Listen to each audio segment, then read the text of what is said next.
Welcome students. हम practical करेंगे जिसमें हम देखेंगे कि लाइट रे यानी रोशनी की किरण एक मीडियम से दूसरे मीडियम में जब दाखिल होती है, मिसाल के तौर पे हवा में से गुजरते हुए जब वो पानी में दाखिल होती है तो वो अपनी सिमत यानी डायरेक्शन को तब्दील करती है। इसीलिए जब हम पानी से भरे हुए ग्लास के अंदर एक पेंसिल डालें तो हम ये देख सकते हैं कि जो पेंसिल है वो हमें टूटी हुई या टेढ़ी नजर आएगी।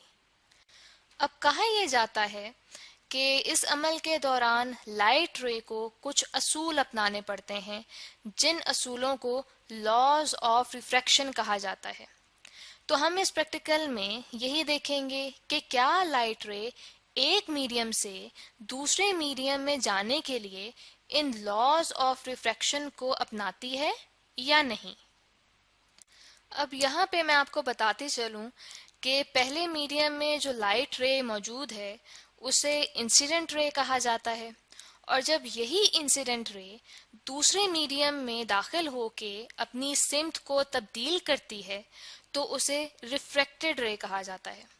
यहाँ पे जो आप ओ पॉइंट देख रहे हैं, यहाँ पे हम एक लाइन ऐसे बनाएं कि वो इस लाइन के साथ, जिसको मैं यहाँ पे पिंक कलर से शो कर रही हूँ, इस लाइन के साथ ये 90 डिग्री का एंगल बनाए तो इसको हम नॉर्मल कहते हैं। अब इंसिडेंट रे नॉर्मल के साथ जो एंगल बनाती है उसे एंगल ऑफ इंसिडेंस कहा जाता है, और रिफ्रैक्टेड रे इसी नॉर्मल के साथ जो एंगल बनाती है उसे एंगल ऑफ रिफ्रैक्शन कहा जाता है। लॉज ऑफ रिफ्रैक्शन जिनको हमने इस प्रैक्टिकल में देखना है, उनमें से पहला लॉ ये है कि इंसिडेंट रे, रिफ्रैक्टेड रे और नॉर्मल ये तीनों हमेशा सेम प्लेन में रहते हैं, यानी कि एक ही प्लेन में रहते हैं। ठीक है, यानी कि अगर incident ray x Y plane में है तो उसके साथ नॉर्मल और रिफ्रैक्टेड रे भी हमारे पास एक्स वाई प्लेन में ही रहेंगे। इसके साथ जो दूसरा लॉ है वो है कि ये जो हमारे पास एंगल ऑफ इंसिडेंस है और एंगल ऑफ रिफ्रैक्शन है, इन दोनों का जब हम साइन लें और साइन आई और साइन आर का हम रेशो लें तो ये रेशो हमारे पास हमेशा कांस्टेंट रहता है। तो इन लॉज को हम इस प्रैक्टिकल में वेरीफाई करेंगे, और इसके लिए हम प्रैक्टिकल में हवा और ग्लास यानी शीशे को दो मीडियम्स के तौर पे इस्तेमाल करेंगे।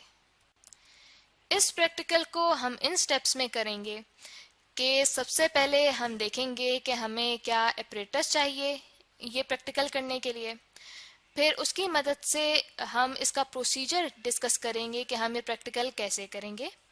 फिर हम कुछ मेजरमेंट्स लेंगे जिनसे हम कैलकुलेशंस करने के बाद देखेंगे कि हमारे पास रिजल्ट में क्या आया है, कि क्या लाइट रे इन लॉज ऑफ रिफ्रैक्शन को अपनाती है या नहीं। तो सबसे पहले हम एपरेटस देखते हैं कि एपरेटस में हमें चाहिए होगा ग्लास स्लैब। ये रेक्टेंगल की शक्ल का होता है और ग्लास से बना होता है। साथ ही हमें ड्राइंग पेन्स चाहिए होंगी और पेंसिल की ज़रूरत पड़ेगी। फिर हमें कॉमन पेन्स चाहिए होंगी और वुडन बोर्ड चाहिए होगा, यानी लकड़ी से बना हुआ तख्ता चाहिए होगा। इन चीज़ों के अलावा हमें चाहिए होगा प्रोटेक्टर और एक साफ वाइट पेपर। तो यहाँ तक तो हमने एपरेटस डिस्कस कर लिया है। अब हम देखते हैं कि हम इस प्रैक्टिकल को कैसे करेंगे। तो यहाँ पे आप देख सकते हैं कि हमने वुडन बोर्ड के ऊपर पेपर को रखा है और फिर उस पेपर के किनारों पे हमने ड्राइंग पिन्स की मदद से इस तख्ते के ऊपर यानी वुडन बोर्ड के ऊपर इसे चिपका दिया है। अब इसके बाद हम इसके ऊपर ग्लास स्लैब रखेंगे और फिर पेंसिल की मदद से इसके किनारों पे निशान लगा देंगे, और इसके जो कोने हैं उनको हमने नाम दिया है ए, बी, सी और डी। इसके बाद हम इस ग्लास स्लैब को उठा लेंगे, जैसे कि आप यहाँ पे देख सकते हैं कि हमने उसे उठाया है, और फिर हम एक लाइन बनाएंगे जिसको हमने आई ओ का नाम दिया है। इसे हम कहेंगे कि ये हमारे पास इंसिडेंट रे है ठीक है। और इसके ऊपर जो तीर का निशान है ये इसकी डायरेक्शन को शो कर रहा है। अब यहाँ पे O पॉइंट के ऊपर हमने नॉर्मल बनाया है जिसको हमने N1 और N2 से शो किया है, और यहाँ पे जो इंसिडेंट रे नॉर्मल के साथ एंगल बना रहा है उसे हमने I कहा है। अब इंसिडेंट रे जो हमने बनाई है इसके ऊपर हम दो कॉमन पिन्स लेंगे और उनको हम 5 से 7 सेंटीमीटर के फासले पे एक दूसरे से लगा देंगे, यानी कि O से P2 का फासला जो है वो 5 से 7 सेंटीमीटर है। इसी तरह से जो P1 है उसका फासला P2 से भी 5 से 7 सेंटीमीटर का है। अब हम दोबारा से ग्लास स्लैब को रखेंगे इन निशानों के ऊपर जो कि हमने बाउंड्री इसकी ड्रॉ की थी। अब हम ग्लास स्लैब की दूसरी तरफ यहाँ से देखते हुए दो कॉमन पिन्स इस तरह से लगाएंगे कि वो P1 और P2 की बिल्कुल लाइन में आए, ठीक है।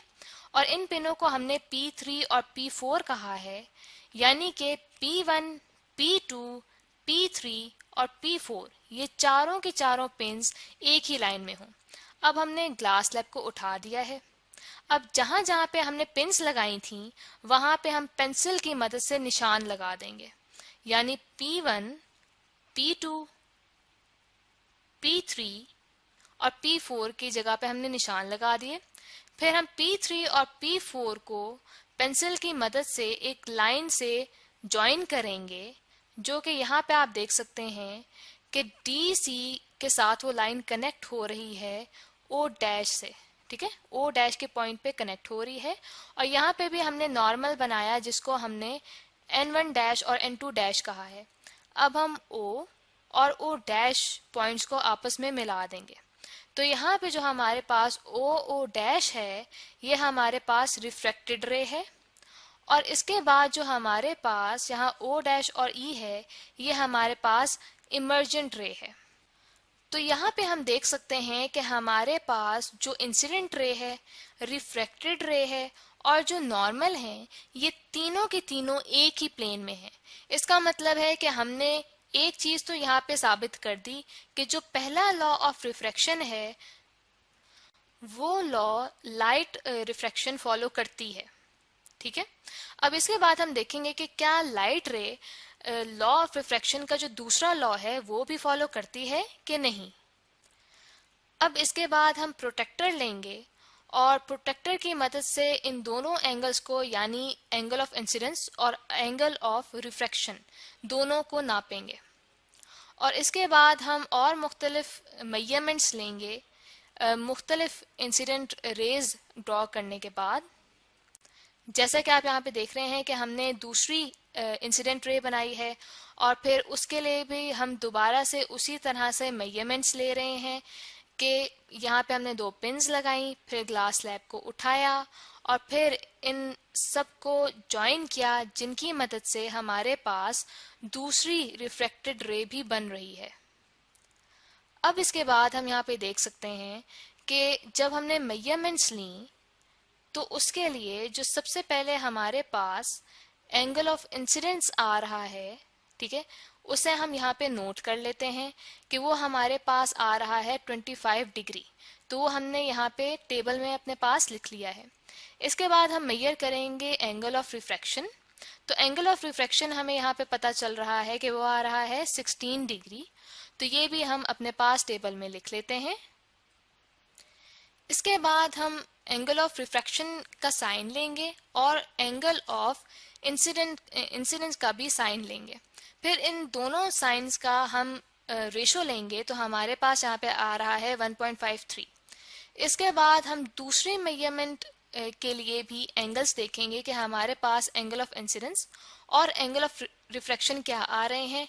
तो वो आप यहाँ पे देख सकते हैं कि जो हमारे पास एंगल ऑफ इंसिडेंस आया है वो आया है 35 degree, angle of refraction 21.5 degree.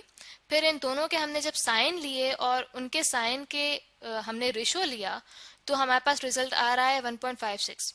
इसी तरह से हमने थर्ड मेजरमेंट के बाद भी जब रीडिंग ली तो हमारे पास मिसाल के तौर पे जो थर्ड रीडिंग आ रही है वो आ रही है 45 degree angle of incidence, angle of refraction 26.5 degree और इन दोनों के साइन का रेशियो 1.58।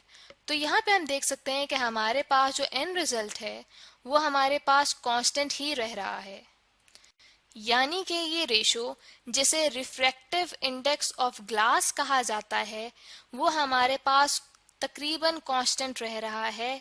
तो इसका मतलब ये हुआ कि जो लाइट रे है वो लॉज ऑफ रिफ्रैक्शन के सेकंड लॉ को भी फॉलो करती है। तो इस प्रैक्टिकल के रिजल्ट में हमें यही पता चला है कि जब लाइट रेज एक मीडियम से दूसरे मीडियम में जाती हैं तो वो लॉज ऑफ रिफ्रैक्शन को अपनाती हैं।